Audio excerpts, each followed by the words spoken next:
un panamericano. Muy bien, muy bien. ¿Ya están conectados? Mirá, Están conectados. A ver, está Camila Romeo, que es una argentina que vive en México. Santiago Esperanza, argentino que vive en Estados Unidos, en Georgia. Después tenemos a Aldo, que es peruano y vive en Perú. Y tenemos a Azul, que vive en Brasil, es argentina y está en Florianópolis. Ya Y está con Lara, está además. con Lara. Impresionante. Bueno, chicos, ¿cómo andan? Bienvenidos. Un placer tenerlos aquí. Vamos a hablar un poco, pues siempre hablamos de la situación de aquí en la República Argentina, cómo está actualmente la pandemia, pero queremos saber cómo lo viven los jóvenes en los otros países. Exactamente. A ver, podemos arrancar por Perú. A ver, Aldo, si nos querés contar un poco cómo está la situación de la pandemia del coronavirus allí, cómo se están cuidando. Contanos si hay clases. Dale. Buenas tardes con todos. Igual, un gustazo. Mi nombre es Aldo, por acá, un joven acá peruano. Les cuento un poco sobre coronavirus. ¿Sí se escucha bien, no? Perfecto. Impecable, Aldo. Perfecto. Sobre el coronavirus en Perú no tenemos clases, la situación es bastante crítica. Obviamente no quiero acá ni dramatizar ni preocupar demasiado, pero este mes, abril, hemos llegado a nuestro pico máximo. Malas noticias, sí, estamos en uno de los peores momentos, o quizá en el peor momento de toda la pandemia en Perú. ¿Cuántos contagios hay por día, Aldo? Hace muy poco llegamos a casi 430 al día. 430 por día. 430, también una cifra dura, 430 fallecidos por día. No estoy respondiendo a tu pregunta. Los contagios. Sí, con contagios yo creo que estaría superando tranquilamente los 2.000 los 2.000 casos diarios, ¿no? Reportados. Bien. Dijiste que no hay clases presenciales. ¿Cómo se toma la gente el hecho de que no haya clases presenciales? No sé si estás enterado que acá hay una gran discusión sobre clases presenciales, sí o no. Lo sé. Tengo muchos amigos en Argentina. También he estado un tiempo ahí, no solo viajando. Muy buena pregunta. Aquí no hay clases presenciales. De nuevo, quizá algunas noticias un poco duras, pero creo que todos somos muy conscientes en Perú que el performance educativo o de alguna manera la realidad educativa está siendo muy mermada, ¿no? Está siendo muy impactada, que significa que las clases no están llegando a los resultados que se necesitan. Ese debate acá no se está dando. Bien. Los docentes no están teniendo estímulos o preparación para poder abordar después ya de un año de la pandemia la educación digital, virtual, lo cual de alguna manera muestra pues la lentitud, lamentablemente, de un gobierno que se esperaba mucho mejor, mucho, no sé, más audaz, ¿no? Más estratégico frente a este contexto educativo. Bien, bueno, ahora seguimos con vos, Aldo, pero quiero irme a Brasil ahí con Azul y Lara a que nos cuenten un poco cómo está todo allá. Ustedes están puntualmente en Florianópolis, ¿no? Sí, hola. Buenas tardes, ¿cómo andan? Estamos en Florianópolis, en el sur de la isla, en una playa que se llama Playa do Azores. La están pasando mal. Muy mal. No, pero la situación acá es bien más tranquila, porque en realidad toda la isla, personas que viven acá mucho tiempo, bien poquita gente, entonces la situación no está tan crítica en todo lo que es el estado de Santa Catarina. Sí, después Brasil es tan grande, lo que es el estado de Sao Paulo, por ejemplo, ellos no tienen clases, está todo cerrado en este momento, de hecho mucha gente se vino para acá en busca de tranquilidad, de estar lejos del coronavirus. También lo que sucede es que los estados se organizaron de una manera diferente cada uno, entonces es todo muy distinto de acuerdo al lugar en donde estés. Cada gobernador va eligiendo, acá se llama lockdown, a lo que sería la cuarentena para nosotros, y cada estado va eligiendo qué es lo mejor, digamos, porque también hay mucha diferencia de cantidad de personas en cada estado. ¿Y ustedes donde están, por ejemplo, tienen que usar barbijo en la calle? ¿Cómo es, digamos, las medidas de cuidado? A ver, sí, para ingresar a los locales y para hacer compras y demás, el barbijo, el protocolo es igual que en Argentina, con alcohol en gel y demás. Lo diferente quizás es que recae más en la responsabilidad individual, ¿sí? Como que el Estado no está constantemente remarcando que se evite en las juntadas, que se use el barbijo constantemente. ¿Y funciona eso? ¿Cómo? Perdón. ¿Funciona? ¿Funciona?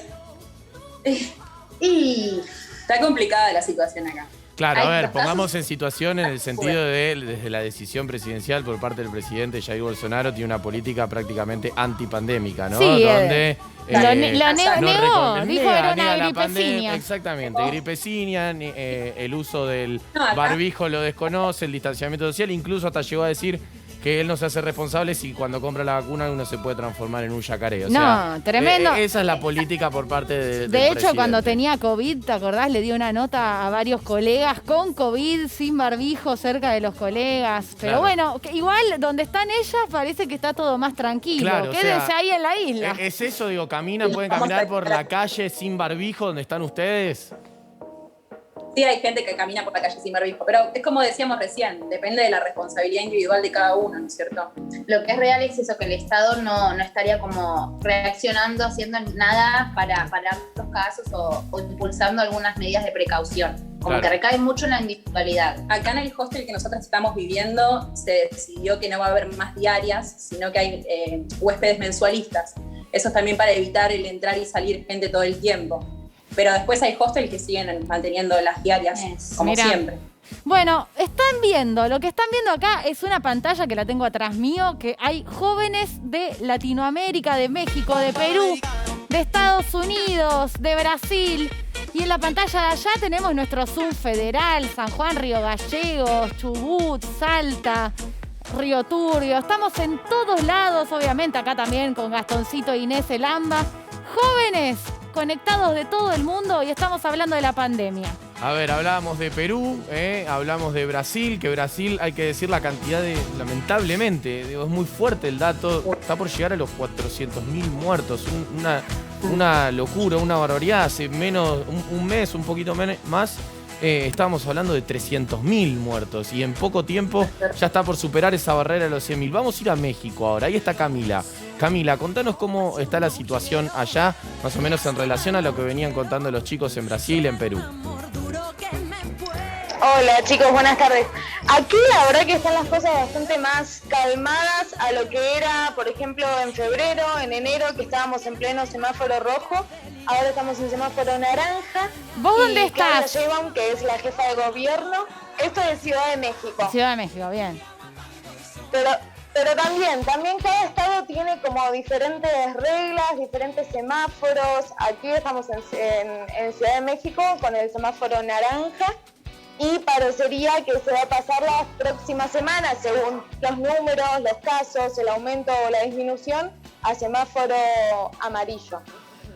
Bien, ¿clases?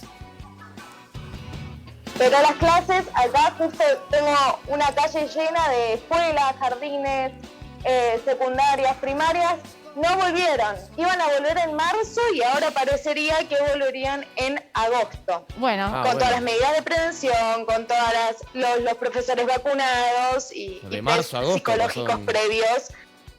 sí, es Sí, que exacto. lo estás Sí, sí, escuchando de los jóvenes americanos que están hablando, pero lo podés ver también en Europa y en otras partes del mundo. El tema de las clases es una discusión de cómo se hace, pero no es que es algo de Argentina. Bueno, nos vamos a Estados Unidos. Santiago, ¿cómo andás? ¿En qué parte de Estados Unidos estás? Hola, buenas tardes a todos. ¿Cómo están? ¿Me escuchan bien? Te escuchamos Impecable. bárbaro. Excelente, bien. Bueno, yo estoy acá en West Point, que es un pueblito chiquito de Georgia. Me vine acá a estudiar una carrera con una beca deportiva. Te pregunto antes que me empieces a contar el panorama en Estados Unidos. ¿Te vacunaste?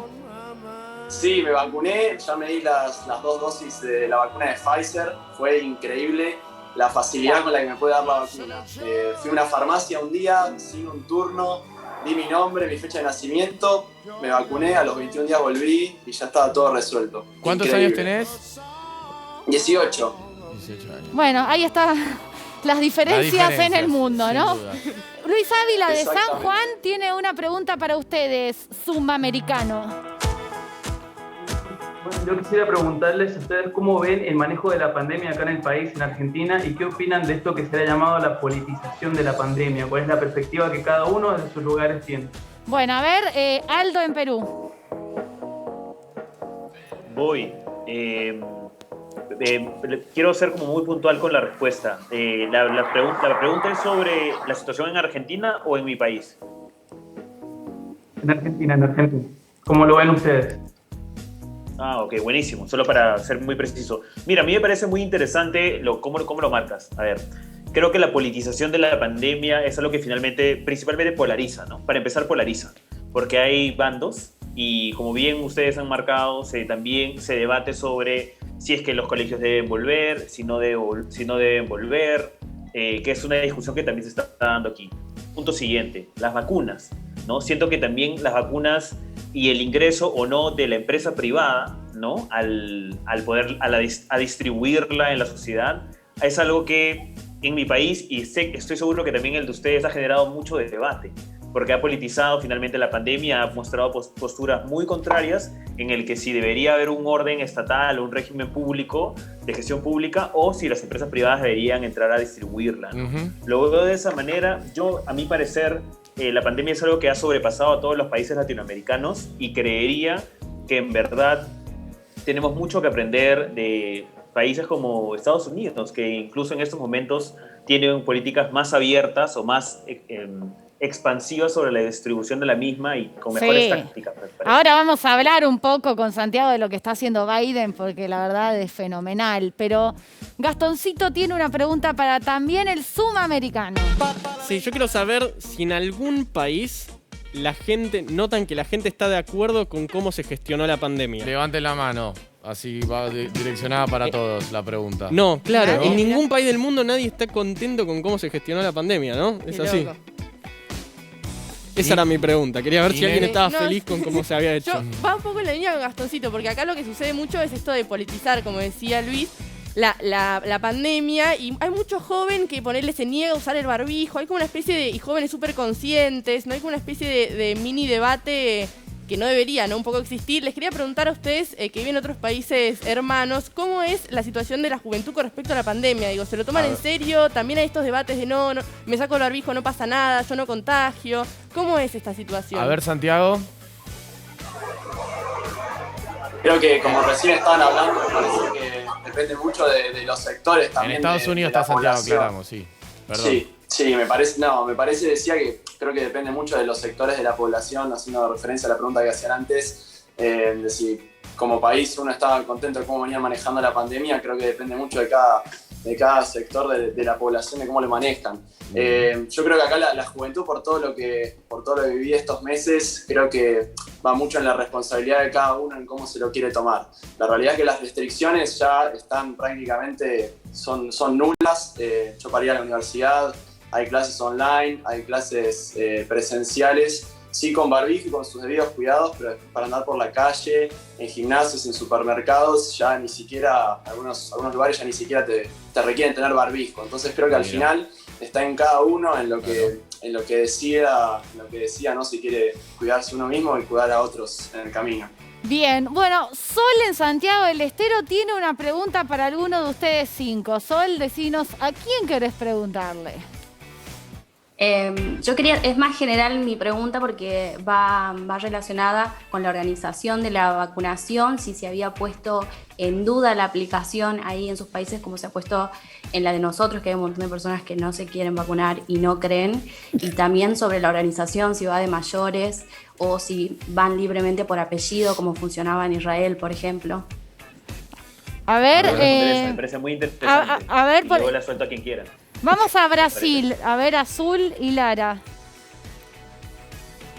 Acá lo que pasó fue que fue muy loco cuando hablamos con la gente de acá de Brasil, porque pasaba la misma situación que en Argentina. La misma gente que decía que el COVID no existía, que violaba las normas de cuidado. Después era la gente que se quejaba porque el plan de vacunación no estaba funcionando y demás. Y respecto a lo de los jóvenes, acá nos dimos cuenta que son muchos los jóvenes que no se cuidan, la mayoría, digamos. Porque, bueno, a mí el COVID no me va a hacer nada, yo no voy a contagiar a nadie, y van a fiestas y eso. Y las fiestas están o no permitidas dependiendo del estado, ¿no? Digo, cada gobernador decide, ante a no haber una política nacional, cada gobernador decide, che, acá se puede, acá no se puede. Exacto. Bien. Bueno, Sí, no están Sí. permitidas acá, pasa mucho con esta cuestión de la vacunación, que lo mismo que haya, digamos, que los medios de comunicación comunican las cosas de una manera diferente, de una manera poco responsable, entonces hay mucha gente que queda con miedo o que prefiere no vacunarse, no pasar por ese proceso, y hay personas que militan incluso la vacunación, es más o menos lo mismo que allá. Claro, lo mismo que acá. A ver, antes de que Elías de Chubut les haga una pregunta, les pregunto a ustedes 4, ¿miran mucho los medios ustedes? Levante la mano quien sí está todo el día prendida a los medios y quién sí. Perú, Aldo en Perú nomás. Bien, bueno. Y Aldo, ¿te da un poco de miedo tanta información? ¿Te satura un poco?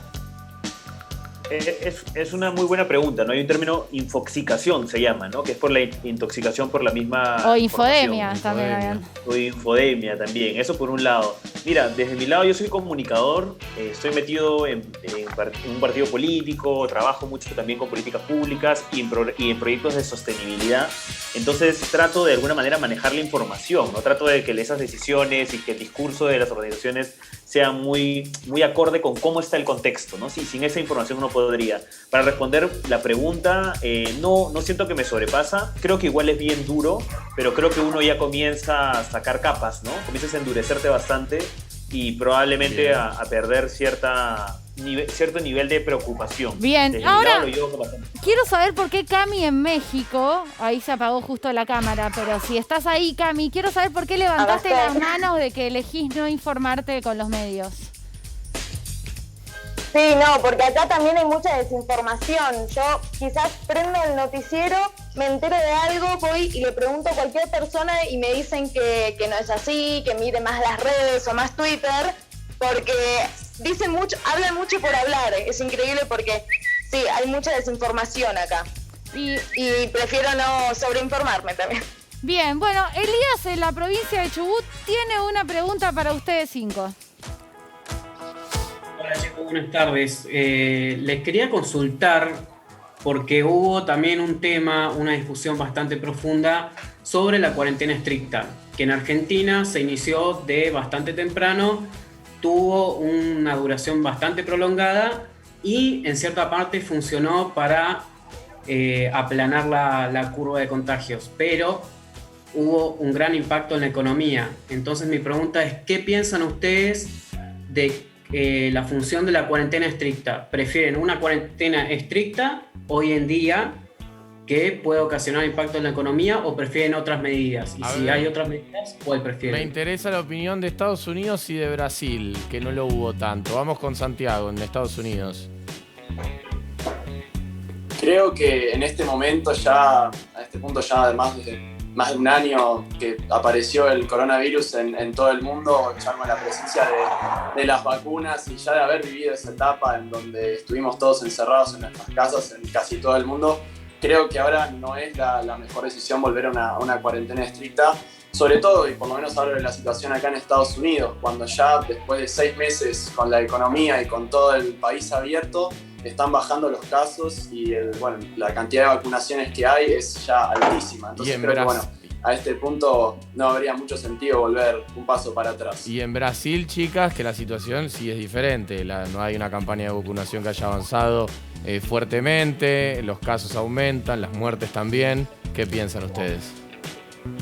Es polémico, porque hay muchas personas acá que quieren que abran los locales, que permitan el ingreso a más personas a los hostels, y a la vez es peligroso porque la circulación de la gente, el peligro del COVID, la nueva cepa que hay acá, es bastante polémico, mucha gente es contradictorio, es cierto. Lo que por ahí los emprendedores nos decían es que a ellos les hacen cerrar los lugares, pero el Estado tampoco les da ninguna ayuda ni ninguna estructura para poder solventar eso. Eso les iba a preguntar, ¿no hay planes, digamos, desde el gobierno de Bolsonaro para ayudar a la gente que no tiene que... El único plan que tiene es el que tienen desde siempre, que es una ayuda, una canasta básica, digamos, pero por lo que fue COVID no tienen una ayuda extra. Claro. ¿Ustedes de qué viven?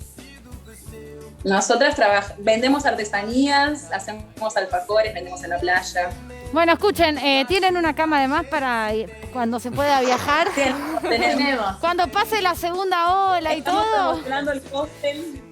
Cuando estemos todos vacunados, les caemos. Por supuesto, a todos lados, vamos Dale, a todos dale, lados. Acá el productor dice Perú. Sí, no, Álvaro. y Café. a Vayan Santiago armando también, todo. te digo. Totalmente. Sí.